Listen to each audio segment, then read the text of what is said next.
Return of the Jedi. This is the third film in the original Star Wars trilogy. In a broader sense of things, it's the sixth episode in the Star Wars saga. Up until recently, and until a couple of days when The Force Awakens is released, this would have been and was the final entry in the overall series, which brought everything to a close. And at least if we look at it in the sense of, let's say, just the original trilogy, I do think it ends things appropriately and in a satisfying way. Though I would say it's out of the original three, it's probably my least favorite. Though I still really love it, I would still rate it highly. It's just that compared to the other two, it feels like it's running out of a little bit of steam. And I think the main reason for that is because the movie, it just opens on such a great, exciting series of events. Like, if you look at Indiana Jones movie or James Bond movie, what have you, they'll like open up on great action spectacle or whatever.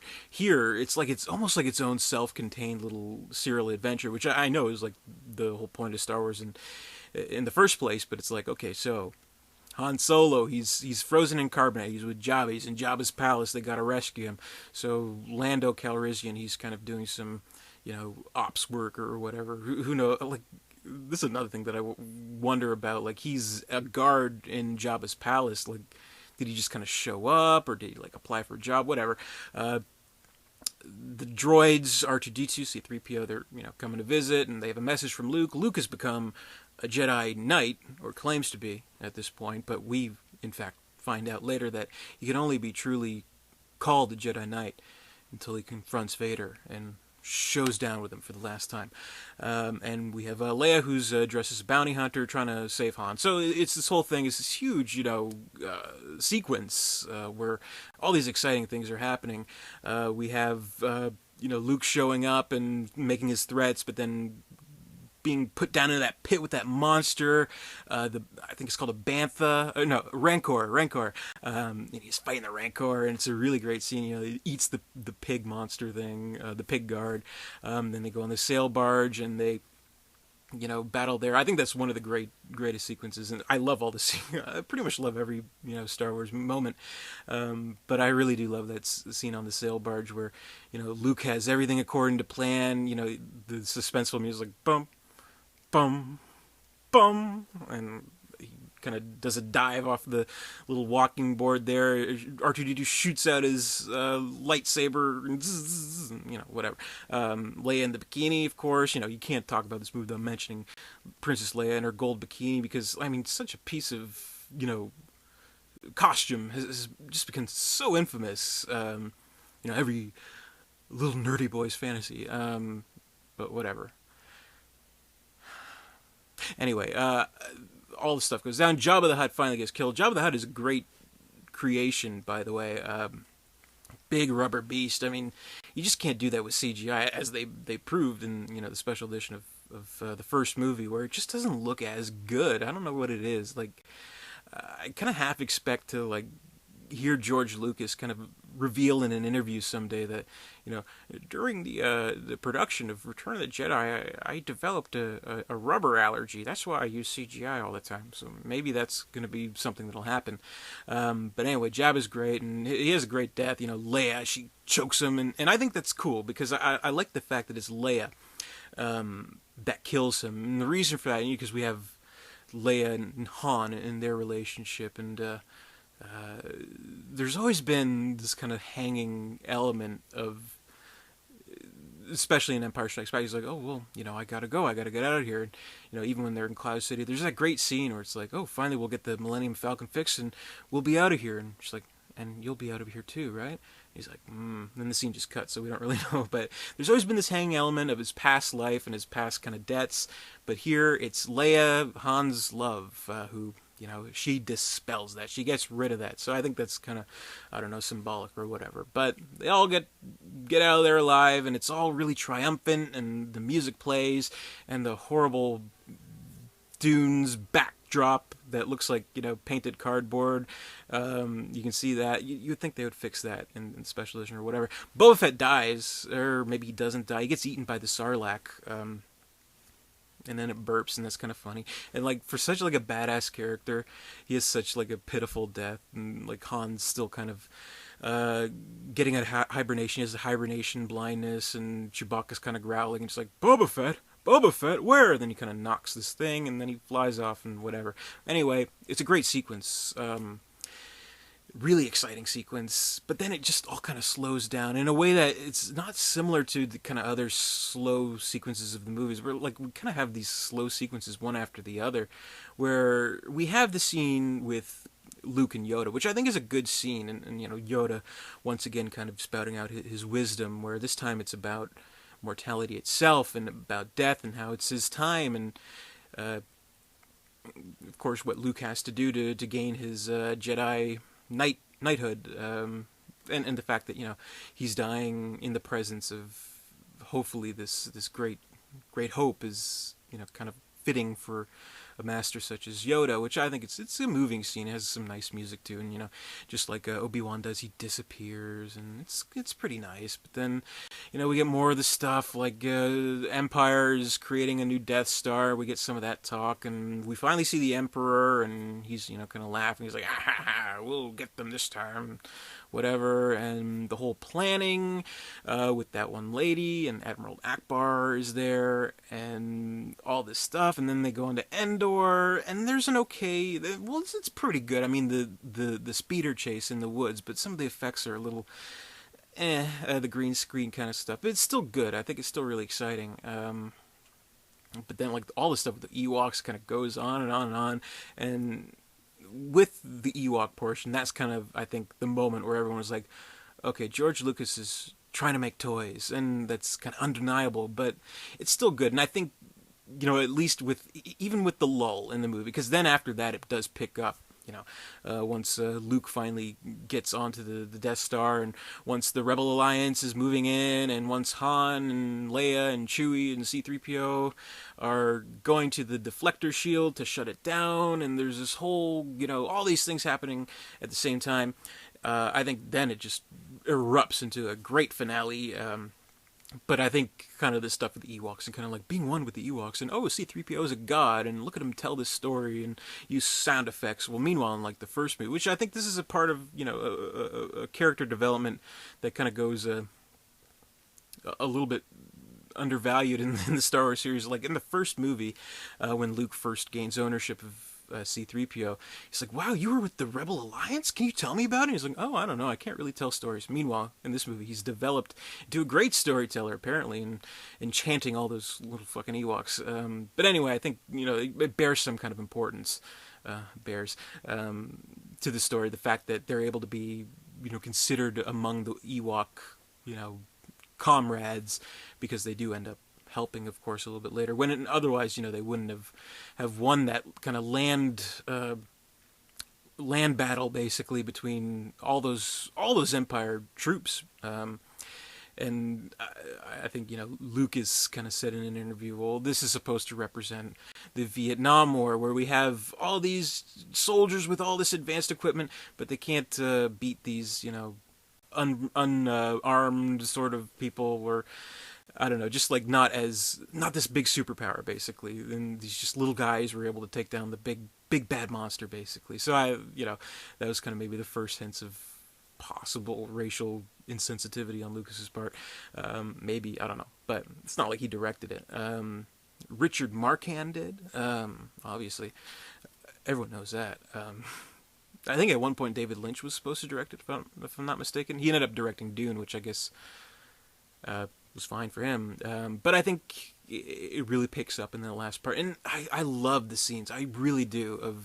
We have Darth Vader, we have Luke Skywalker, we have the Emperor, and they're all kind of in that room, and Luke is trying not to succumb to the seduction of the dark side, and we see just the Emperor just kind of waiting it out, and knowing that it's going to happen, knowing that's exactly the same fate that befell upon Anakin Skywalker will also happen to Luke, but Luke's a little bit different. And I think just as a series as a whole, I mean, maybe if you do kind of think of it in the shadow of the prequels, we had a character like Anakin Skywalker who sort of has a similar story as Luke, but of course his ended tragically as opposed to triumphantly like Luke's did, where he's taken from his normal home on Tatooine and brought on this great adventure, then ultimately becomes Darth Vader. But with Luke, it's a little bit different because they each have one kind of really big thing that's kind of bugging them, that's kind of clouding their judgment.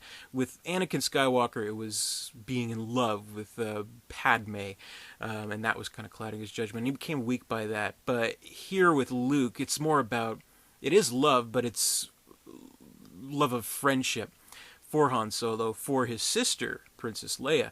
So there's just these two things, so maybe, I don't know, friendship's more powerful than love, or at least, I don't know, at least in Luke's case. But he obviously he overcomes, and Darth Vader indeed becomes redeemed, and he takes up the Emperor. He screams "No!"